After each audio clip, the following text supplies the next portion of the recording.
Well, ladies and gentlemen, experienced experts, followers of leaders, beautiful women, tempestuous clappers. Ladies and gentlemen, all the way back there in the rear,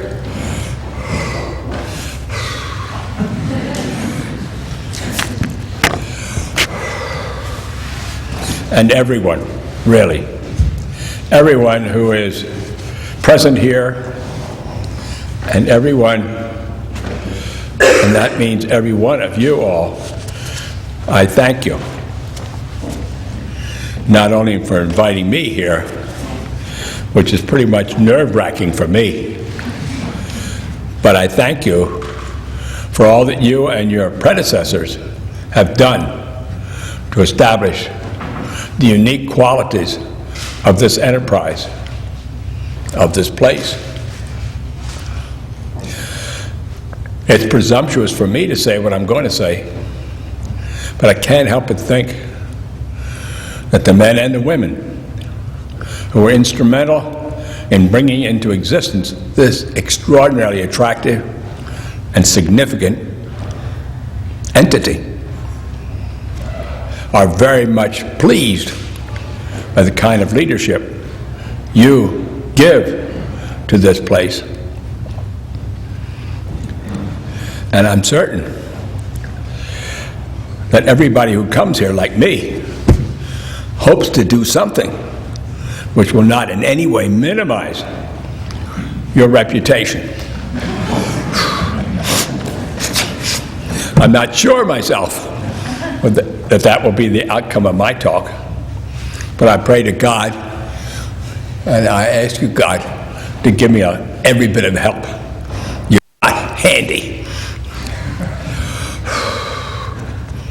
I say every bit of help you have handy because for me, this is an extremely imposing group of people. You deserve the very best that our country can give to you. And I don't think anybody, no matter what they've done in the past or what they may hope to do in the future, would ever feel completely complacent standing in front of you and only hoping and praying that whatever he says or does ends up by being at least interesting, if not inspiring. So you can see my hopes are not too high. I only hope that we will all be happy, despite any mistakes I make. I'm aware of the president being here, of the provost being here, of the director of the Shepherd Poverty being here. My good friend Cabell Brand is here. I can't help but say that no one has better personal insight into the workings of a broad-based anti-poverty program than Cabell Brand. And then there's Ted Edlick who's here. My former colleague Andy McCutcheon is here. He was one of the first to be enlisted in the war against poverty. My friend David Bradley is here. No one has done more than he to keep the war on poverty alive and fresh in the minds of individuals. And I'm also aware of the fact that there are faculty, students, and friends of Washington Lee University here. So, the mere repetition of that array of talent, experience, and ability is enough to make me tremble. The truth is, I don't know anybody well enough to know how or what they said or didn't say that enabled them to become famous for speaking here. The speech I wrote was written before I knew what it was that I was supposed to do or how I was supposed to behave. So if I misbehave in some way, it's only because I'm very, very old. Well, I'm glad you all laughed about that. Just wait till you're 86 or 87 or 88 years old. I hope nobody laughs at you the way you laughed at me.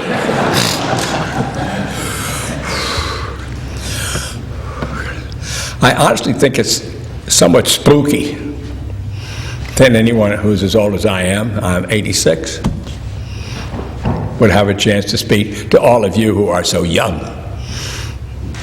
I look out here and I know there's nobody as old as I am. So, I can now speak with a great deal of sense of authority because I've been there before you were, wherever you went.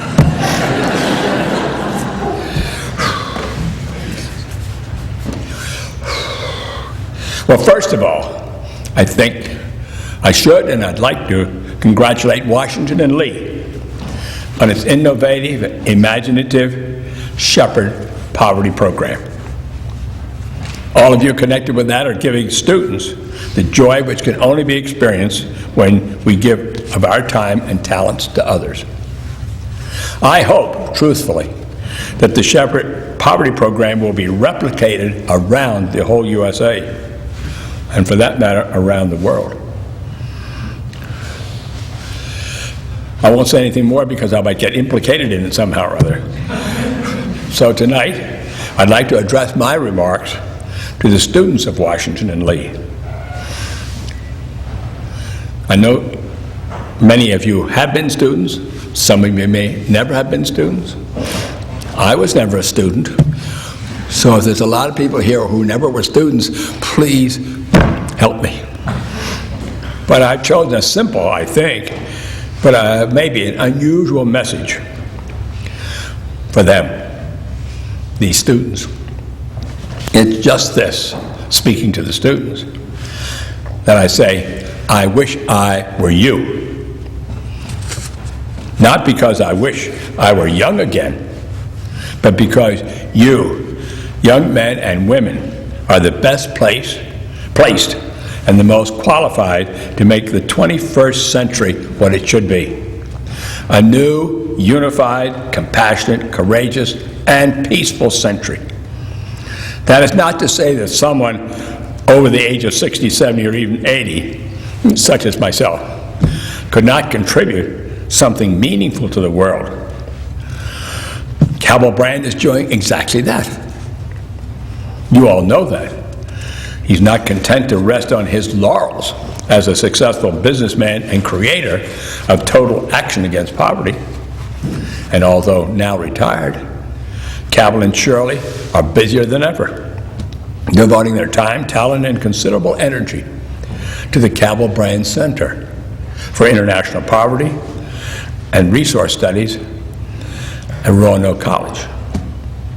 But the college students, you who are here tonight and are college students, are the ones I'm counting on to start creating a new and different world for tomorrow. Our world is to enjoy peace and avoid war for a long time. Your generation is the one which has the work to do to make that dream come true.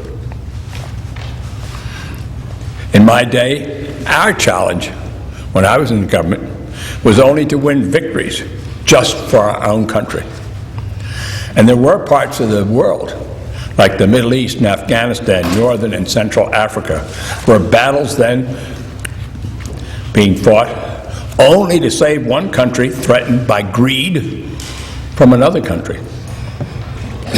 But I believe there soon will be places in the world where you, people, will be called on to establish new boundaries, new roles, and new ideas in order to create a new world, intellectually, and bring it into existence politically. Here at this great university, you have benefited from excellent educational process and superb teachers. You also learn about some citizens in our states who have not received the same opportunities which have been given to you. And you can learn how you can help them. So that alone, hopefully, will help you to break the cycle of poverty which now engulfs many of the citizens in our country.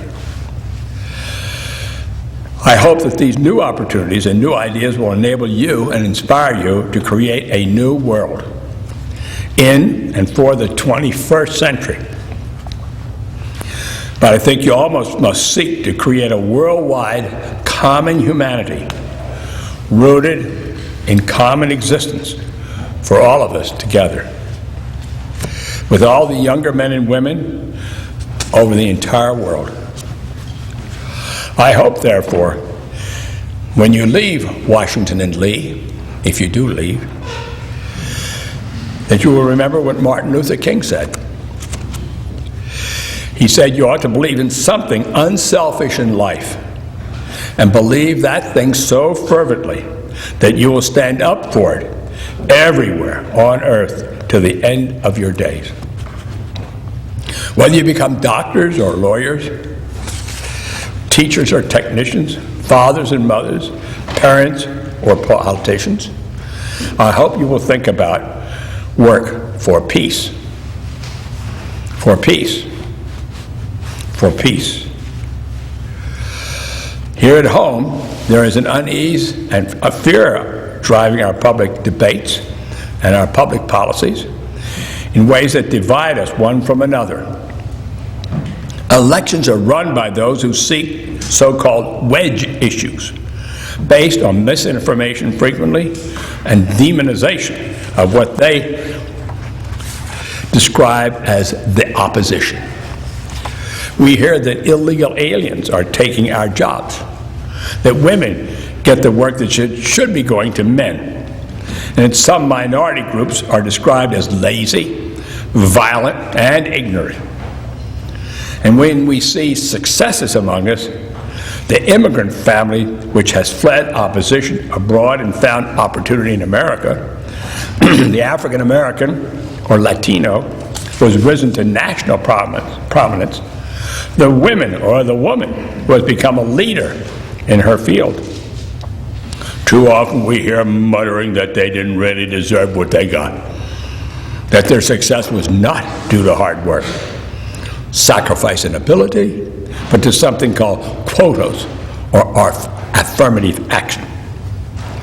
Now, I believe we must seize every opportunity to eliminate those who use the public discourse to spread that kind of what I consider to be misinformation. Those people sow the seeds of disunity among many of us. We cannot continue the tremendous story of American achievement with liberty and opportunity for all if we fight harder at denying our diversity, and that we should, in seeking out all the talent and new ideas we can obtain from the greatness of our diversity. In short, I believe we must face our future with a vision based on the best qualities of our successful past and the greatest demands of the challenging future. No nation should be better than ours than in this struggle for economic success with political and religious freedom for all. From that vision, I believe, we must shape the public and private sector policies that will lead us toward the fulfillment of our destiny, and not in the darkness of isolation from one another and from the world, isolation from the rest of the world community. Fundamental philosophic, religious, and economic beliefs can still help to provide the foundation for the years ahead. But the problems you and we will face are different in nature, not just in size, than those faced by old men like me. Nationalism, jingoism, great power, chauvinism, individualism, old-fashioned liberalism, populism, conservatism. None of these alone or together will be sufficient, I believe, for the future. Instead, we must seek, you must seek, to create a common existence rooted in common humanity which faces worldwide problems requiring common solutions accepted for and by us all. Some people, for example, think that poverty can be overcome by and from the top of society. That government or business or science can improve the human condition primarily by creating excellent administrators, or by stopping the production of automobiles, or developing new vaccines, or by creating new intellectual thinkers. But I think real and profound changes and deep improvement, both transnational and transracial, have to come from the depths of society, from the confrontation, recognition, and respect between all persons. That is really what we learned in the war against poverty. It is this reality which motivated us to create something we called community action, where each and everyone works for the combined good of all. It is the reality which the Shepherd Poverty Program teaches us. But I do not pretend to have all the answers. I only suggest that together we can find answers if we are all guided by the same vision of where we want to go and what we want to be. It's a vision of freedom, of fairness, and fulfilling work that will shape the policies and humanities necessary for everybody.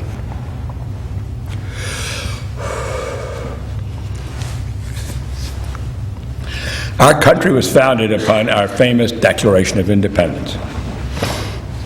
It was significantly helpful in making us successful. But now I believe all nations, in order to come together and be successful as one world, must make a declaration of interdependence. A declaration of interdependence. Every nation must strive to play a more active role in resolving and overcoming recessions, wherever the recessions are, and whenever they come. And we must turn away from confrontation or competitive negotiations with all other governments different from our own. The irony of our world today, I believe, is that we have everything we need to achieve new objectives. We have the people and the resources, the political, religious, and personal freedom, the technology, and the philosophical traditions. We have everything we need today, except visionary new leadership, with open-minded and open-hearted, experienced men and women. What we need, I believe, is a rallying together, a mutual struggle, not just a commitment to our country's candidates, but a commitment to all of the world's citizens, one to another, and to an entity which will represent us all, individually and collectively. We must never forget that everything we do and say has the power to affect others, that even the smallest actions can have a ripple effect that reaches around the globe nowadays, for better or for worse. I think we must remember that each and every person must act and build with everyone else in mind. It sounds simple, I guess, but how often do we lose sight of that truth? We get caught up so much in our own struggles for success, materialism, personal gain, that we forget the true meaning and purpose of our existence.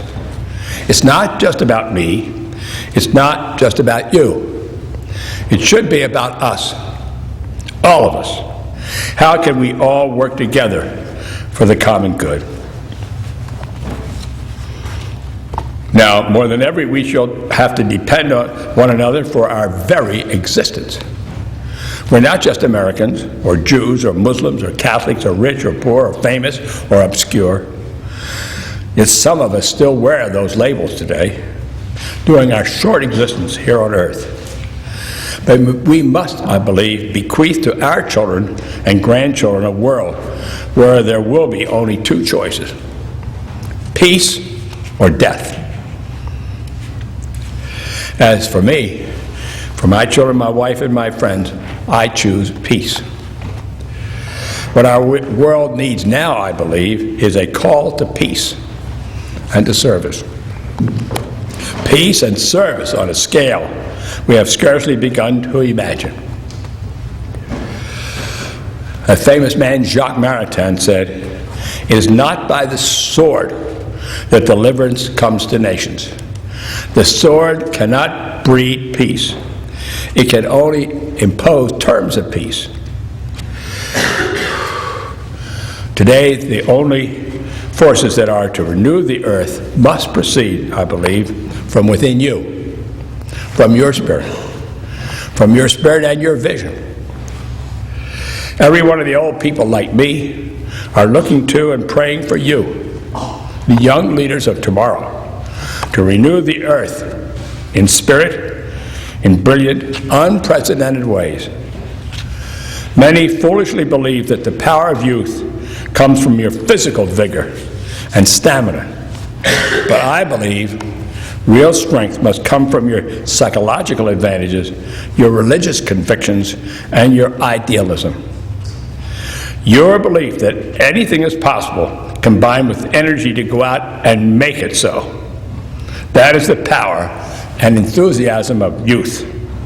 So please, from my point of view, unleash the power of all young people from all nations to see the world as it is now and then change it for the better. Let's join in common cause with all countries to eradicate, first, all poverty, and from my point of view, secondly at least, all materialism and militarism. I guess you know, all of you, that annually now, our country alone spends almost approximately $700 million per annum solely for militarism. It's the largest single recipient of money. But for our goal, I think we should remember, is not just the survival of a single country, let's say our own, it is the survival of the whole planet, which I think is potentially jeopardizable. When our deeds match our ideals, when we were living life as it ought to be lived. This is not just an old man's dream, in my opinion. It is a universal need. A universal need to bind all human beings together in common cause to assure peace and survival for all. This is a mission, I believe, of the new world, a world worthy of all humankind. And today there's no possibility, I believe, of saving life for all except peace for all. Someone once wrote that the old man who wants peace and quiet, the middle-aged man who wants love and respect, but the young man wants challenges. Well, you are possessed of two things above everything today. You are well educated, and many of you are really young, or your parents are deeply involved with you and know about your youth and your hopes. So I leave you with these challenges. The challenge of the Peace Corps, the challenge of community action, the challenge of TAP, the challenge of the Shepherd Poverty Program, the challenge to listen to an eloquent cry, the most eloquent cry of all human beings in distress, here in Virginia, across the USA, and all over the world.